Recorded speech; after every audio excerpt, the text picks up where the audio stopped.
But be of good courage, as I know you will, and write as you think best, without regard for the opinions of anyone. Dear Margaret, let not your heart be troubled by these people. That was Christ's command. See that your heart be not troubled. All the troubles on earth can be cured in only one way, and that way is to obey God. So let us teach the truth to all mankind. That is our only aim. So be of good courage, teach the truth, and your faith will carry you on. We both know that the greatest force which can defend us against evil is still God. People have not been slow to write me about your work, and there is no question but that your forthcoming book has caused some of them to finally wake up. As this American bigwig wrote, the circle of friends of Tesla in the United States have worked devotedly toward the recognition of his accomplishments, etc., etc., etc. Well, if they are so devoted, then why have they been asleep for so long? Or is there something else behind their reaction to your work? It would appear that the return of the dove is a thorn in their tender sides. They don't like it, because all scum fear the light. As recently as last night, one of our top scientists spent several hours with me. He did his best to obtain information on how true radar works, as conceived by Tesla in 1890. Well, I told him that it works without the use of reflectors, poles, towers, and so forth, and that it contained the germ of the idea that can explode all the atomic bombs on Earth before they can even leave their home. But what these small-minded experts cannot realize is that Tesla designed radar as part of the anti-war machine.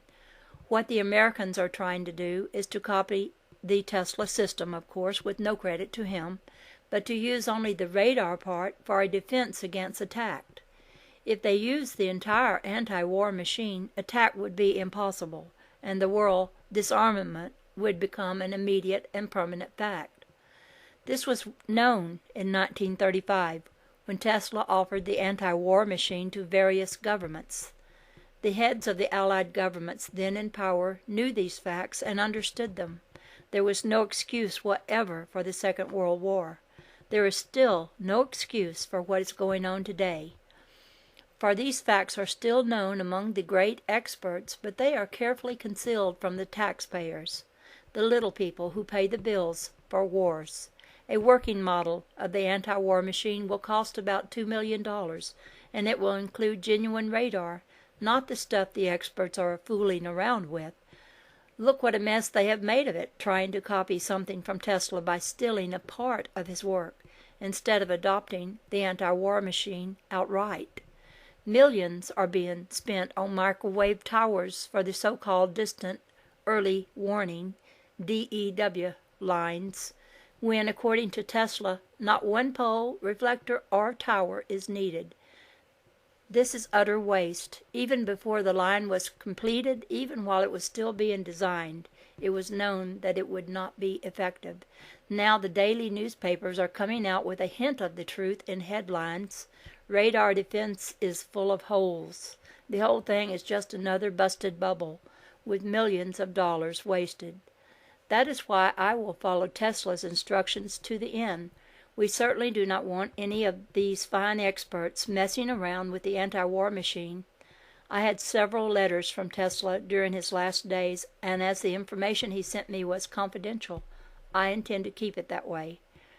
From first-hand information, I know that Tesla did not leave any important notes for the authorities to find. Apart from his letters, Tesla had other ways of communicating with me. The clique of bigwigs in the United States does not like this. Neither do the authorities, as I have discovered. When will people wake up and find that they can have no secrets from God? Dear Lord, open thou our eyes that we may see the wonderful things in thy handiwork, in the Bible, in Tesla's work. That is what I tell the self-styled engineers and scientists who come from your country and mine, always in the hope of pumping me. I tell them all the same thing. Look with open eyes at Tesla's work. If you are a Christian in your inmost heart, if your intentions are good, you will find the answer, for it is very easy to see. But it is only by a close study of the Bible and by a sincere belief in God that we can see clearly the truth in Tesla's work and also in that of the Christ. I say to these engineers, study carefully Tesla's patents and lectures.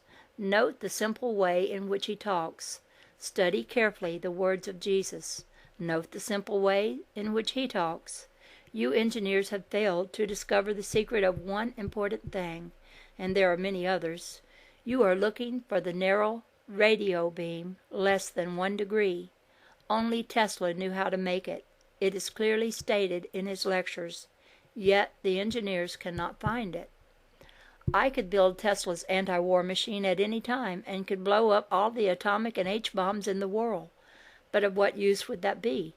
It would only destroy. It would not serve God. It would not help mankind. Peace can never come by man-made means of destruction imposed upon humanity. So why try? Why bother?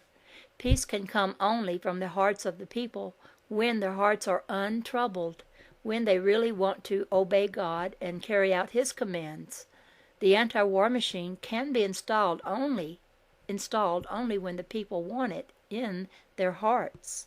Another big waste today is the television field. Not one of those tall TV towers is required. TV can be transmitted to any part of the world without any form of pole or tower. And it has been known since the turn of the century. The public assumes that all of the equipment is needed, but it is utter waste, and it is just used in order to provide bigger money profits. Any excuse is good enough, and the public is impressed when it sees all those big towers going up. It is the same with the world wireless system for electrical distribution, which Tesla invented. No poles, towers, or wires are required, no expensive surveying, no useless manufacturing.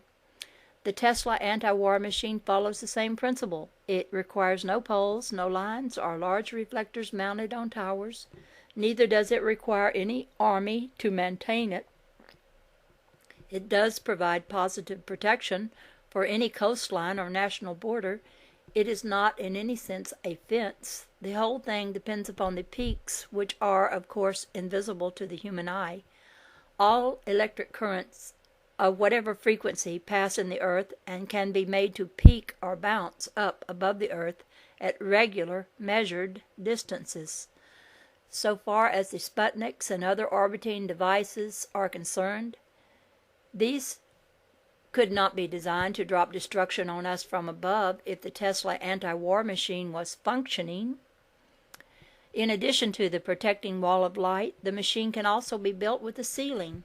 If Tesla's machine is adopted, there is nothing that can affect it, nothing in the way of an A-bomb or an H-bomb or any other bomb, even if it is transported on a missile, a rocket, or a Sputnik. In the first place, and this is the important point, once Tesla's machine is set up, no form of bomb or high explosive can be made. In other words, if some nut tries to make a bomb and the Tesla machine was functioning, the bomb would explode right there, whether underground or in the air or any place else, and the nut would be blown to bits along with it. So, along with the adoption of the Tesla idea, no form of bomb or high explosive, such as an A-bomb or an H-bomb, would continue to exist. For instance, if the United States decided to adopt Tesla's idea, she would notify all other countries of the date on which the switch would be thrown, giving them time to dump all forms of high explosives. Then on a certain date, she would throw the switch. After that date, if any bombs existed, they would automatically explode, even though some way could be discovered to protect the bombs temporarily, and that seems impossible. The moment someone tried to use them, they would blow up, killing the user.